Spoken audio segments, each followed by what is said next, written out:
계속해서 지역 소식 전해드립니다. 의정부시청 개청 이래 처음으로 기자실이 폐쇄됐습니다. 잠정 폐쇄라지만 그동안 기자실에서 취재 활동을 하던 기자들은 이리저리 떠돌고 있는데요. 의정부시는 기자실 폐쇄에 앞서 일부 지역 기자들의 갑질을 더 이상 좌시하지 않겠다고 밝힌 바 있습니다. 이지훈 기자입니다. 의정부시청 기자실입니다. 평소 같았으면 상시 개방돼 있던 출입문이 굳게 잠겨 있습니다. 근데 이제 제 시간에 송걸 못하지. 지금이라도 가서 얼른 올려야 되는데 그걸 못하지. 기자실이 폐쇄된 건 시청 개청 이래 처음 있는 일입니다. 무슨 일이 있었던 걸까? 지난달 9일 의정부시청 공무원 내부망에 올라온 글입니다. 점심시간에 맞춰 실과소를 방문하는 언론인은 왕거지에, 홍보용품을 개인적으로 요구하는 언론인은 상거지에 빗대 꼬집습니다. 매점 물품을 공짜로 가져가거나 부서 업무 추진비를 마음대로 쓰는 기자는 그나마 양반인 수준.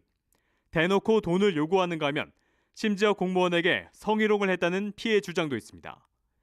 상황이 이렇자 안병용 의정부시장은 특정 감사를 지시했습니다. 직원들한테 제보를 받을 거고요. 그게 사실인지 여부도 이제 또 따져봐야죠. 이게 사안이 중대다 하면 중차대를 하다 그러면은 후속 조치를 해야죠. 기자실 폐쇄도 이 같은 맥락에서 이루어진 조치입니다.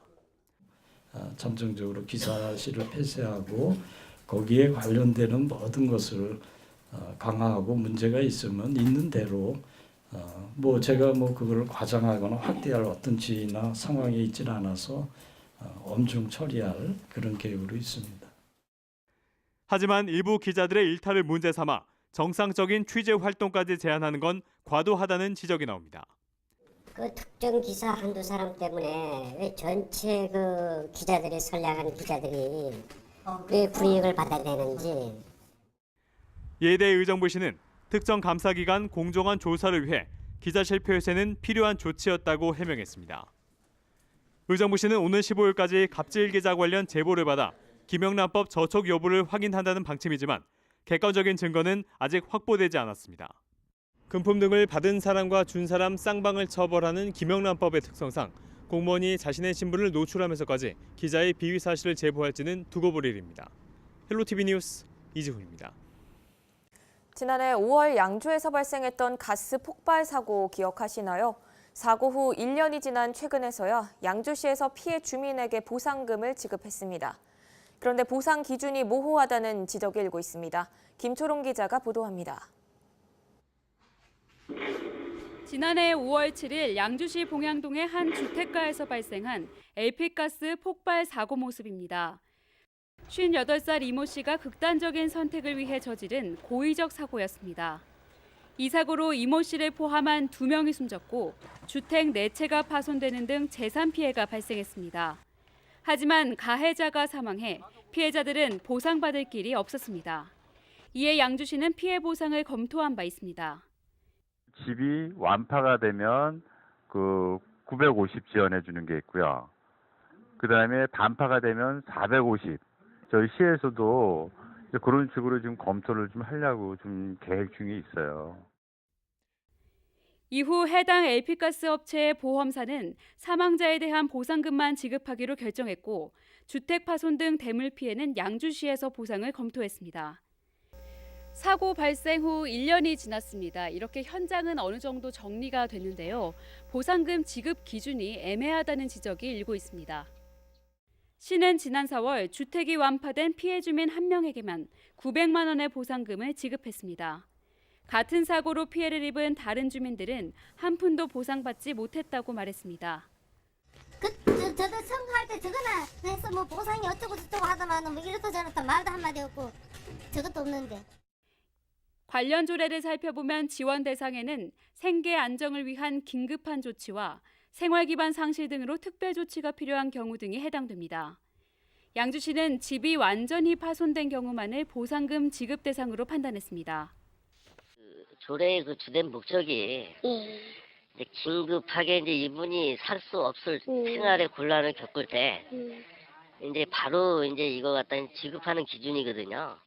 일단은 생계가 곤란하고 생활이 곤란할 때 저희가 반파라든가 그런 부분들은 충분하게 수리를 해서 들어갈 수가 있잖아요. 전파가 돼서 이 집이 거의 날아가서 생활 그 수리가 이제 불가능할 때 하지만 당시 사고로 주택 절반이 날아간 피해자 역시 마을회관 등을 전전하며 한 달 이상을 보냈습니다.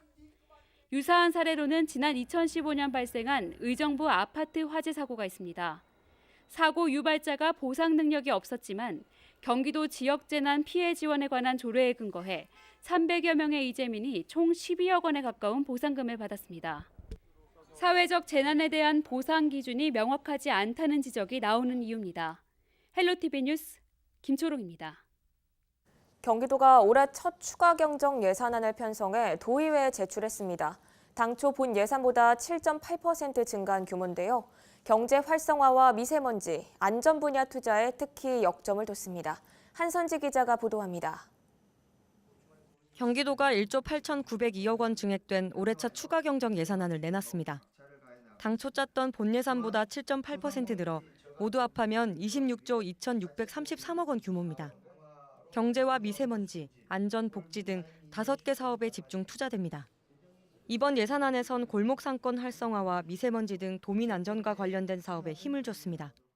정부 추경 기조에 발맞추어 민생 경제 지원 및 경제 활성화, 또한 미세먼지 저감 등 도민의 안전과 건강권 확보를 위해 2019년 제1회 추가 경정 예산안을 편성하여 오늘 의회에 제출하고자 합니다.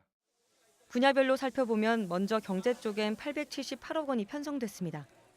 시장과 소상공인의 경영 환경을 돕는 정책이 줄을 잃었고 신기술 도입을 위한 규제 샌드박스 지원과 청년 일자리를 위한 청년 면접 수당도 설계했습니다. 갈수록 심해지는 미세먼지를 줄이기 위한 예산은 특히 비중을 뒀습니다. 친환경 자동차와 수소 전기차 보급, 미세먼지 제거 살수차 지원 등 미세먼지 관련 사업에만 405억 원이 배정됐습니다. 숲속 공장 조성 활성화 지원 등 특색 있는 미세먼지 저감 대책을 추진하여 깨끗한 경기도 환경을 만들어 나가도록 하겠습니다. 소방관서 신설과 취약계층을 위한 화재 감지기 보급 등 612억 원의 안전 예산도 포함됐습니다. 이 밖에 행복주택과 아동수당, 장애인 활동급여 지원 등 정부 사업을 포함한 복지 서비스 분야에 3,371억 원, 재정 안정화 기금 설정에 636억 원이 반영됐습니다. 이번 추경안은 오는 14일 열리는 경기도의회 제335회 임시회에서 심의를 거쳐 확정될 예정입니다. 경기주TV 한선지입니다.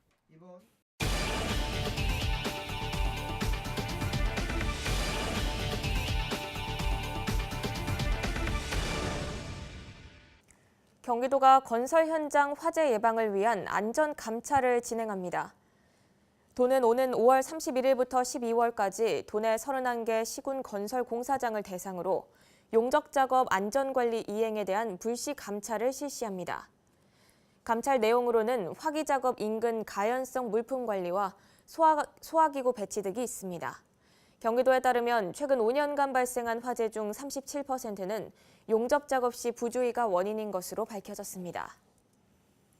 진주 방화 살인 사건 이후 정신질환자에 대한 관리 등 대책이 요구되면서 경기도가 지난 9일 정신질환자 관리체계 강화안을 발표했습니다. 이에 따라 오는 8월 새롭게 문을 여는 경기도립 정신병원에 과를 신설하는 등 개편에 들어갑니다. 또 치료를 받지 않았거나 치료를 중단한 정신질환자에 대한 관리를 강화하게 됩니다.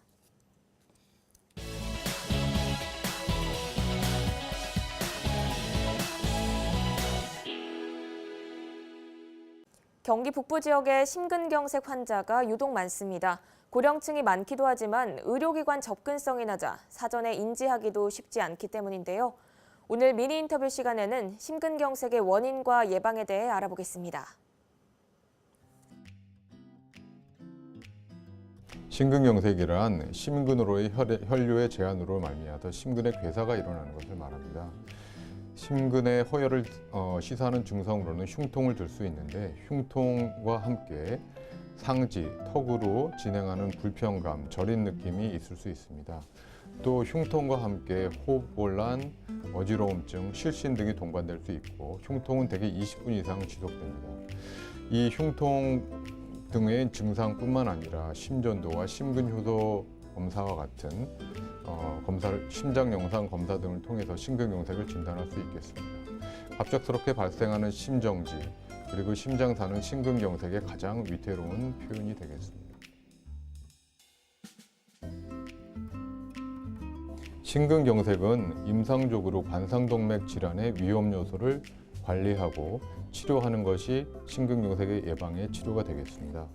관상동맥 질환의 위험 요소로는 나이, 남자는 45세 이상, 여자는 55세 이상, 그리고 가족력, 특히 남성에서는 1차 가족, 즉 아버지와 어머니, 형제 자매와 같은 1차 가족에서 55세 미만에서 발생했을 때, 여성의 경우에는 이런 1차 가족이 65세 미만에서 발생했을 때 심근경색의 관상동맥 질환의 위험 요소가 있다고 표현합니다.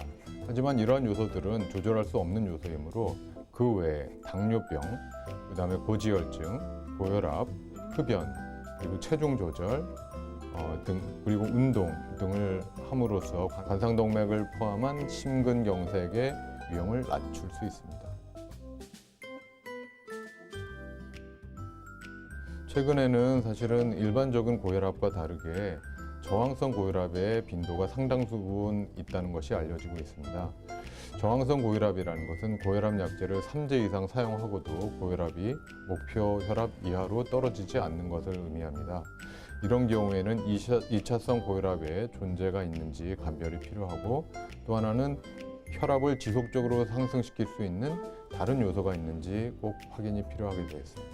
저항성 고혈압의 경우에 고혈압의 전문가 및 다학적 치료가 꼭 필요할 수 있기 때문에 큰 병원, 종합병원을 방문해서 치료하는 것이 필요하다고 할 수 있겠습니다.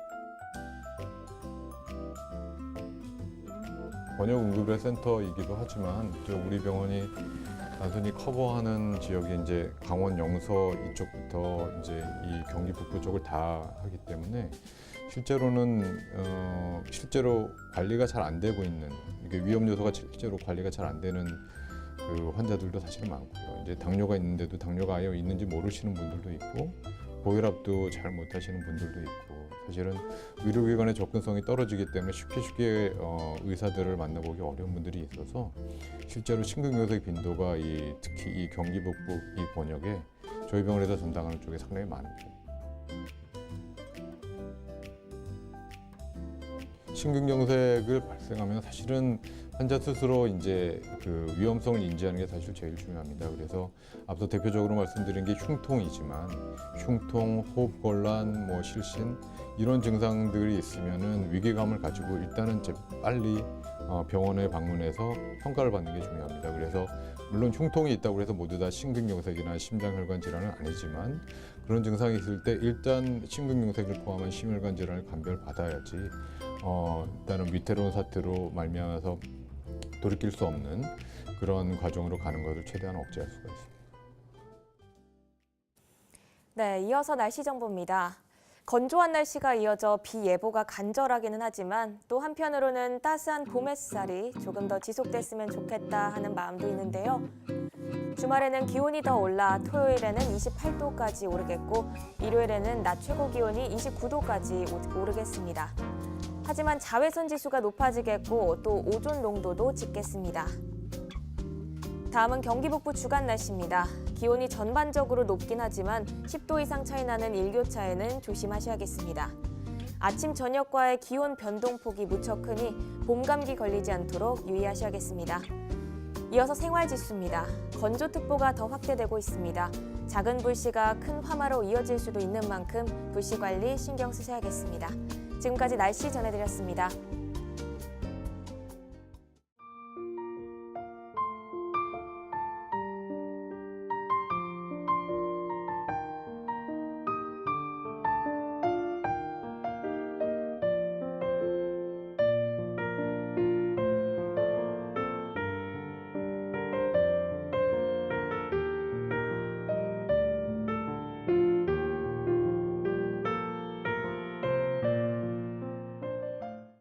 이상으로 뉴스를 마칩니다.